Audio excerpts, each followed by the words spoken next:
back to our vision board workshop where we are building a bridge from a dream to reality. My name is Donnie, and I am one of the facilitators of this workshop, and I'm excited to have you with us. As we talked about yesterday, this is not about setting resolutions. This is not about creating resolutions for 2024. It's actually about getting clear on what's most important to you so that you can plan your life from here on out around those things that are really, really, really, really important to you. And if you're joining us on Facebook, we want to welcome you. If you have not yet registered, we do invite you to register, because when you do, you will be getting access to a workbook. And if for those of you that have registered, I invite you to pull out your workbook, because we are going to be using it today, even through the presentation. And so if you haven't registered, we invite you to register. And if you have been invited by anyone in particular and you want access to the workbook more quickly, please reach out to them and they will be sure to get that to you. So yesterday we talked about unlocking abundance, right? And we discussed how unlocking abundance is a journey. It's not a destination. And so it's a process. It's not like we unlocked it yesterday and it's done. We kind of laid the groundwork yesterday, but it's all about embracing your dreams, harnessing the power of visualization, and nurturing an attitude of gratitude. I've been hearing from a lot of people that were on last night on the power, like how powerful it was to experience the weight lifting off their shoulders as they practice gratitude. One of the benefits of those that have registered is that we also have an after party, if you will, after the presentation, where we work on building that bridge, right? From the dream to reality. And so we definitely invite you to join us for that and register today. But I loved this quote because it's such a perfect representation of what I'm hearing from people and what I've experienced myself. That this is the deal: is no amount of regret changes the past. We have got to stop trying to live a better past, because it's not going to happen, right? So no amount of regret changes the past. No amount of anxiety changes the future. But any amount of gratitude changes the present. And so if we can harness the power of gratitude, as we talked about yesterday, gratitude expands our possibilities, and it is absolutely one of the keys to unlock abundance. Today, we're going to talk more about breaking through limits so that we can uncover our true desires. And breaking through limits includes embracing the abundance that we unlocked yesterday without guilt. Like, we're going to unlock the abundance. We're going to have access to this abundance. Now we need to give up the guilt, any guilt that can come along with it as well. And then we're going to break through any limitation that might be standing in your way. And then we're going to get real about what you really, truly want. So, how do we embrace the abundance and release the guilt? Well, it requires a little bit of a not a little, but requires a massive mindset shift. Okay. The first shift that needs to happen is to realize that wanting more does not reflect ingratitude. I've heard from people before that if you want more, you're not grateful for what you have. And the opposite is true. Gratitude is the antidote to scarcity, right? Gratitude unlocks more possibilities. So understand that when you are grateful, you will want more. And that's okay. Allow the gratitude to do its job of unlocking that abundance. It does not mean that you are ungrateful. Number two, desire is not greed. Okay. We're going to be talking about uncovering your true desires, your heart desires. And it's important to understand that that is not greed. And we're going to compare what is the difference between desire and greed. Well, this is the deal. Desire focuses on fulfillment, on growth, on contribution. Okay. Where greed fixates on me, accumulation, and self-serving gain. Two separate things, two different things. They're not the same. The difference between greed and desire in terms of impact is, as we talked about, desire contributes to overall progress and well-being, both yours and for the people around you. One of the questions that I like to ask whenever I'm feeling a little bit like I'm limiting what I'm capable of, I'm limiting what I might want, I like to ask myself, who will benefit if I get what I want? And more often than not, it is not just me. And more often than not, if I get what I want, more people get what they want, right? That's what desire does, where greed often leaves behind destruction and negative consequences. It's an icky feeling, whereas desire is a growth thing, a giving thing. Greed is a icky feeling thing, if that's a word. So when we're talking about the difference in terms of the means of desire and greed, desire uses honest effort and ethical practices, where greed resorts to exploitation, manipulation, and shortcuts, cheating, if you will. When you look at these pictures, I want you to think, how does it feel when you look at that picture of the handshake, holding onto the arm of the gentleman, these men, right? Versus this person that has a mask behind their back. They're two separate feelings because they're two separate things. And then when it comes to sustainability, desire fosters healthy competition and open collaboration. Competition is not a bad thing because competition can actually help you do better, right? And open collaboration means you're actually helping each other instead of it being about either I win or you win, which is ultimately called a zero-sum mindset. And greed breeds unhealthy rivalry. So there's healthy competition and there's unhealthy rivalry, two separate things. And the zero-sum mindset, it goes along with greed, not with desire. And that is the third mindset shift that we need to embrace and acknowledge and believe, okay, is that abundance is not zero sum. What does that mean? It means that if you have more, that does not mean that somebody else is going to have less. I don't know if you were ever told when you were little that you needed to eat everything on your plate, because if you didn't, then there were hungry children in Africa that would die, right?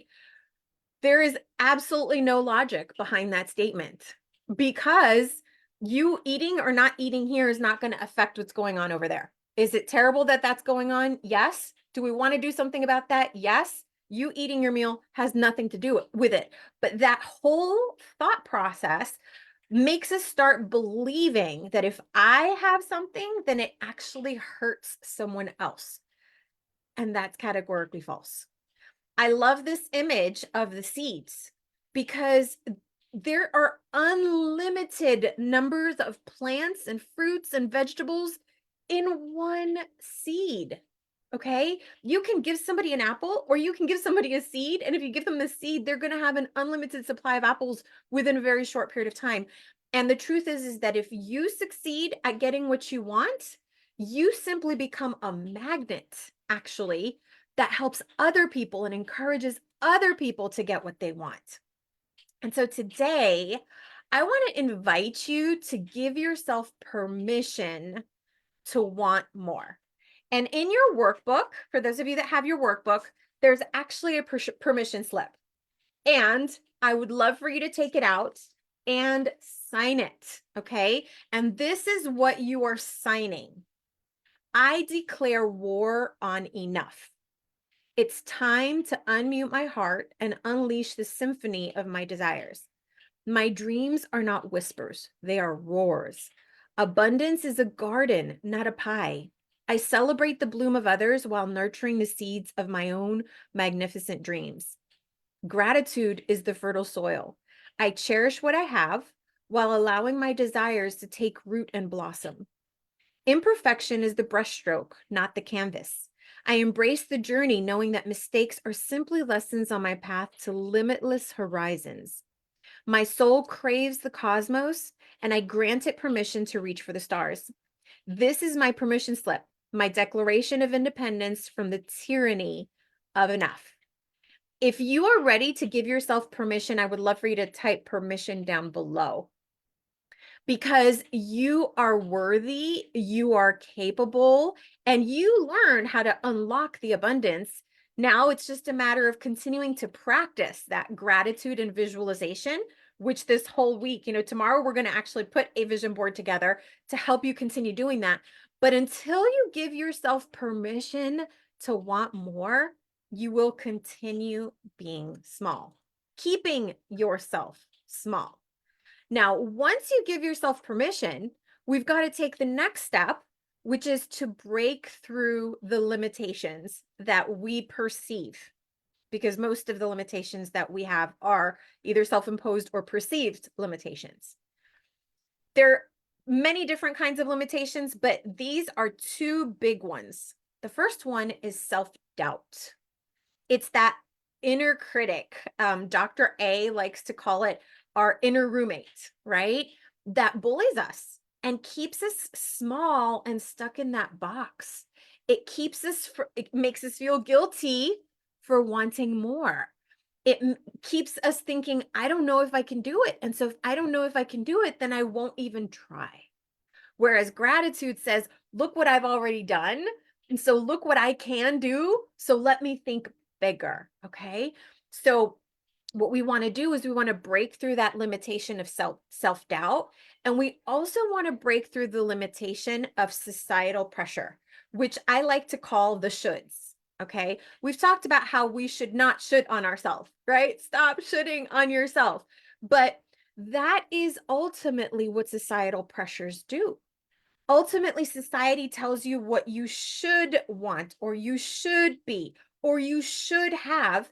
And all of a sudden, we find ourselves putting pressure on ourselves or limiting ourselves based on those. So, what are some of these pressures? Okay. Well, there's a pressure to be a certain career. I am a nurse. I have been a nurse and I have been a nurse practitioner. And I can't tell you how many times people have asked me, why didn't you become a doctor? Well, that's because I don't want to become a doctor. And yet there's this pressure from society that there are certain careers, certain professions that are better than others. I remember when I was in nursing school, I felt pressured to want to be a CRNA because that's where they made more money. And yet that was not in line with my heart's desires of like building relationships and talking with people, right? CRNAs do incredible work, very important work, which is to keep people alive. But I personally was born to build relationships, and I can't build a relationship with somebody that's asleep. And so ultimately, I'm so grateful that I have learned to challenge those shoulds, or I learned to challenge those shoulds a long time ago. But a lot of times we might be at different places in our lives when we realize, oh my goodness, am I living according to the shoulds or am I living according to what I want? Education is another place where we find the shoulds. I homeschool and my kids have not taken tests and people sometimes think I'm crazy, but I can tell you that I see the transformation in their level of education, their understanding, their processing every single year. And every single year I have to take them through an evaluation so people can see that there's progress, and that's really all that matters to me.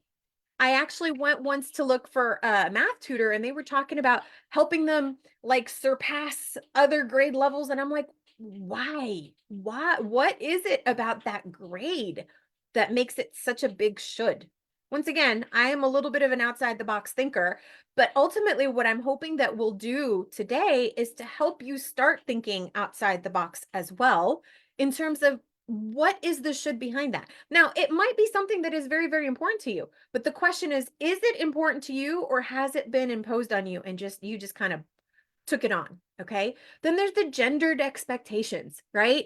The expectations of being a stay-at-home mom or being, barefoot pregnant and, cleaning the house and, all that kind of craziness.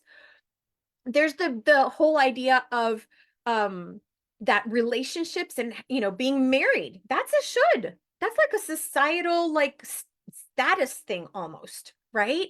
There are some people that don't want to get married. There's some people that don't want to have kids. And guess what? That's okay. Now, if it's something you want, it's something that's important to you, that's great. But what we're trying to do is break through the limitations that might be imposed by society. Body image is a huge one, right? Who says you need to have the body in that picture at the beach? If it's something that's important to you, great. But just because somebody else says that that's what looks good and that's what makes you worth something, okay? That's what we're trying to challenge. Fear of failure. So a lot of times people won't try something new. Maybe they won't go back to school. Maybe they won't shift careers. They won't move from something that they notice does not connect with their heart, is not important to them, because they're so afraid of failing. And society feeds into that fear, right? Um, Other shoulds are material possessions, like by a certain age, you should maybe own a house. I don't know. By a certain age, you should la la la la la. What is the should that has been imposed on you? I'd love for you to type down into the chat. What are some of the shoulds that you might have heard? Another should is that unconventional talent is not as important. I was reading a book. It's called Limitless, I believe, by Jim Quick. And he talks about how there's different kinds of IQ. When we think of IQ, I know that for myself, when I think of IQ, immediately I think Albert Einstein. I don't necessarily think Michael Jordan. I didn't, before this book, I didn't necessarily think Oprah Winfrey. Okay. But the truth is that there's different kinds of genius, and society does not necessarily feed into those different kinds of geniuses. It kind of diminishes it, as we talked about before, in terms of there's certain careers that are the right careers or the better careers, right? There's also a great disregard for creativity and innovation. If you're in a job and you suggest an improvement, how much welcoming is there to your suggestions? Or have you ever suggested something only to be told, we've always done it this way, let's just leave it this way, right? That's a should. My invitation to you is to think outside the box, because in thinking outside the box, you're going to expand your horizons. Another societal push is practicality over passion. It's practical and it's realistic that you follow a certain like sequence in life, that you graduate from high school and then you graduate from college and then well, you know what? Some people go to technical schools and they are incredible at what they do. Some people build their own businesses without having a degree and actually do even better than some people that have incredible degrees. Okay. So, are we leaning into the practicality, or are we allowing ourselves to experience some of the passion and follow that passion? Personal growth is also a place where there are shoulds imposed. A lot of times when we start growing, if we seem to outgrow the people that are around us, we can be shunned a little bit or we can feel left out. And that imposes a limitation on how far we grow, how much we grow. And then, of course, there's that whole social media comparison where you get to see people's highlight reels, right? And then compare it to your reality and say, well, I'm not living up to that. I should be living up to that. And so, what we want to do is we want to let go of the shoulds and remember that us playing small does not serve the world. There's this poem by Marianne Williamson that is incredibly powerful. And I thought of just putting your playing small does not serve the world on here, but I thought, nope, we've got to read the whole thing because it is so incredibly powerful. Sometimes we live up to the shoulds and it keeps us small. And when we stay small, we don't serve the world or anybody else around us, honestly, right? So this is what the poem says. It says, our deepest fear is not that we are inadequate. Our deepest fear is that we are powerful beyond measure. It's our light, not our darkness, that most frightens us. We ask ourselves, who am I to be brilliant, gorgeous, talented, and fabulous? Actually, who are you not to be? You are a child of God. Your playing small does not serve the world. There's nothing enlightened about shrinking so that other people won't feel insecure around you. We are all meant to shine as children do. We were born to make manifest the glory of God that is within us. It's not just in some of us, it's in everyone. And as we let our own light shine, we unconsciously give other people permission to do the same. As we're liberated from our own fear, our presence automatically liberates others. And that's what we're doing today. Yesterday, we unlocked the abundance. Today, we're learning to embrace it without the guilt and break through limitations. So, how do we break free? Well, I kind of alluded it to it at every step of the way in outlining several different ways that we're limited by shoulds. But the first step is to challenge the narrative. Ask yourself, who said it should be this way? Who said I should want this? Who said I can't have this instead? Who said, okay, whatever that narrative is, challenge it. Just simply ask the question, where did I get this belief system from? And is it truly my belief system, or is it a belief system that has been imposed on me? And I was just, we were just chatting a little bit before the presentation, and talking about how sometimes kids they grow up being told terrible things about themselves, right? And maybe you're somebody that grew up like that too. And so the question is, those words that were said over you, whether they were said by somebody else or they were said in your head, where did they come from? And those words, that self-doubt, that societal pressure, they put limits on what we could and absolutely can have. Okay. Now, the second step to break free is to embrace imperfection. I talked about how one of the limitations is the fear of failure. Well, once you let go of the fear, then all of a sudden you can look at failure as a stepping stone instead of like the end of the world. I don't know about you, but every single time that I have missed a target, okay, I've set a target, missed it, I've learned so that it has become a launch pad for me to grow bigger. Okay. And so it's not until we can embrace the imperfection and say, oh, wow, look at that. I just spilled the milk. I can clean it up. I'm going to give you one phrase to say, and that's going to line up with the outtalk the critic, but whatever it is that happens that is not as the way you thought it was supposed to be, right? Um, just say, you know what? I can handle it.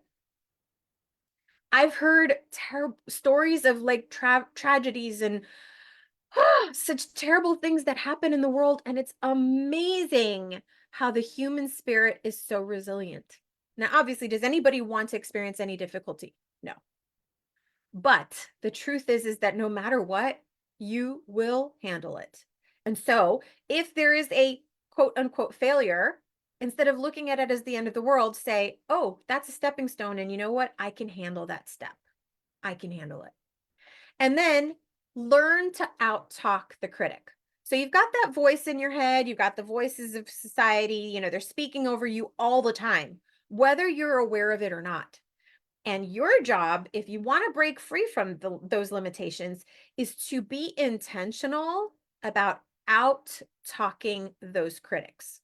That means that if you're having those negative thoughts like 500 times a day, you need to talk to yourself the positive thoughts 510 times a day. You see? So you need to actually out talk the critic, which means you need to repeat it more often than the automatic thoughts come in. And that's what we call affirmations. Okay. So we're not talking about positive thinking in terms of like we talked about yesterday. We're not talking about visualizing and things are going to happen. And we're not talking about saying I am a millionaire or anything like that. Okay. We're talking about reminding ourselves of the truth. Okay. Reminding ourselves of where we want to put our focus. So these are a few affirmations that I recommend. And for those of you that have your workbook, there's a couple of others that are listed in there. I would love for you to type into the chat, what are some of the things that you tell yourself whenever you face a challenge? Because your brain is automatically saying, this is hard. I don't want to do this, whatever it is that's hard, right? If you think big, I mean, what was your initial gut reaction when you heard that Jim Carrey wrote himself a check for $10 million, right? What's your initial gut? 10 million, right? Is that something that you would want? Or did your inner critic start talking and saying, I could never do that, right? So your inner critic is talking all the time. So what are you going to say back? You know what? I'm actually pretty powerful. I'm grateful of all these things that I've already accomplished. You know what? I am brave. Look at the difficulties that I've faced and I've overcome. And remember that gratitude unlocks more.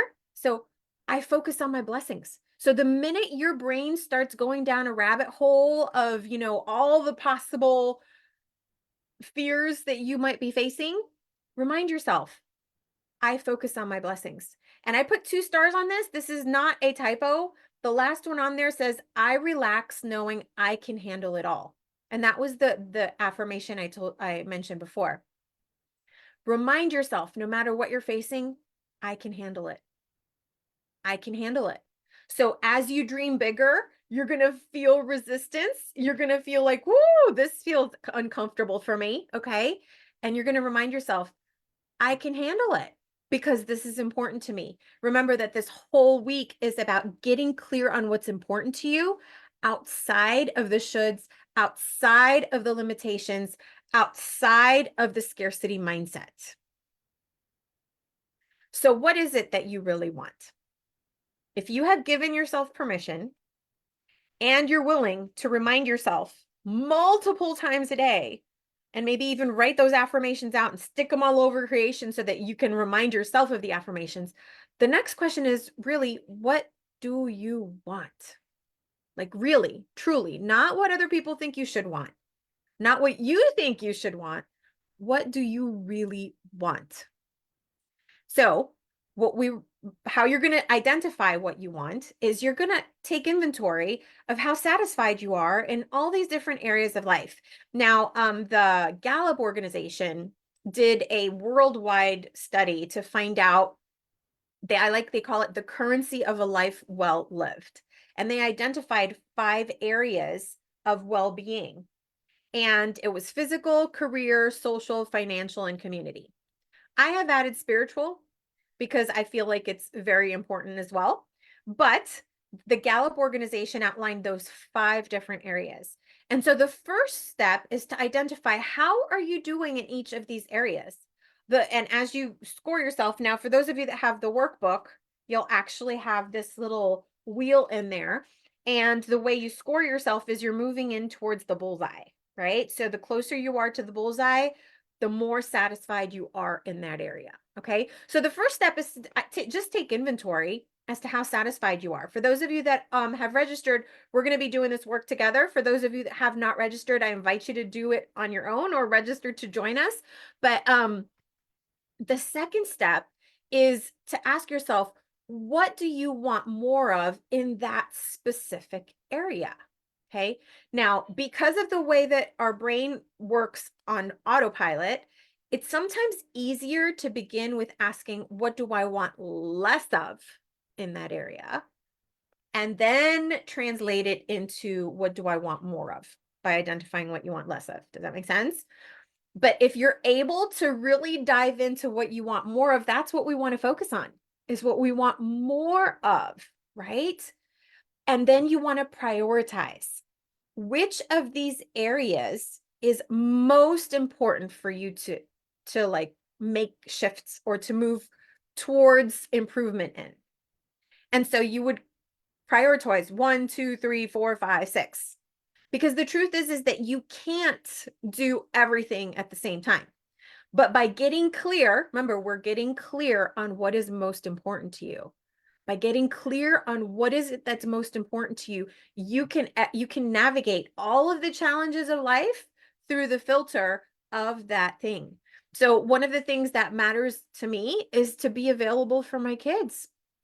And so whenever there's something that comes at me, I run it through that filter and I ask, okay, so if I do this thing, will I be more available for my kids or will I be less available for my kids? And I remember one time the first time I ever left them, for those of you that don't know, I have twins. And the first time that I ever left them, I actually went to a conference in Arizona. And at that time, I didn't quite understand using this filter. And I kept thinking, oh my goodness, I'm leaving the girls. And, I'm not going to be available for them. I mean, they were in great hands with their dad, but it was the first time that I was leaving them, right? And what happened at that conference is that it exploded my horizons. It exploded my horizons so that then I realized, ooh, I can do other things to be even more available for my kids. And so traveling out of town and being away from them for 4 days was an investment in making more time with them. And so that's what I mean by it now becoming a filter through which I look at everything. So if I do this thing that's going to take time away from them, will I get more of that time back? Or is it going to take more of my time away? Okay. And so when you know what it is that's most important to you, whatever question is thrown at you, whatever choice is thrown at you, you can say, okay, this is what's most important to me. How does this thing that's being asked of me, how does these options that are being asked of me align with what is it that's really important to me?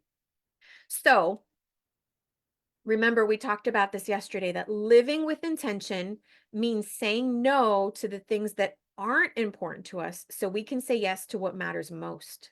And a lot of times we find ourselves saying yes to the things we should say yes to instead of saying yes to the things that matter most to us. And when we say yes to those things we should, we neglect the things that matter most. And that's when we have that moral injury that happens and that inner conflict. And what we're hoping for is that this week you're getting clear on what it is that you want. What is it that's most important to you so that you can learn to say yes to the things that are most important to you and no to the things that aren't. So today we talked about several things that limit us. We talked about giving ourselves permission to want more. And we started a little framework on how to uncover your true desires. For those of you that have registered, I invite you guys to stay on as we disconnect from Facebook because we're going to work through the worksheets and start getting clear on that. For those of you that have not registered, I invite you to just block off some time and work on that on your own. And we also invite you to join us back tomorrow as we start putting the images together that are going to kind of create a magnet, if you will, to building the life that you want. So with that, thank you so much for joining us. We look forward to seeing you back tomorrow. And for those of you that have registered, we invite you to stay on.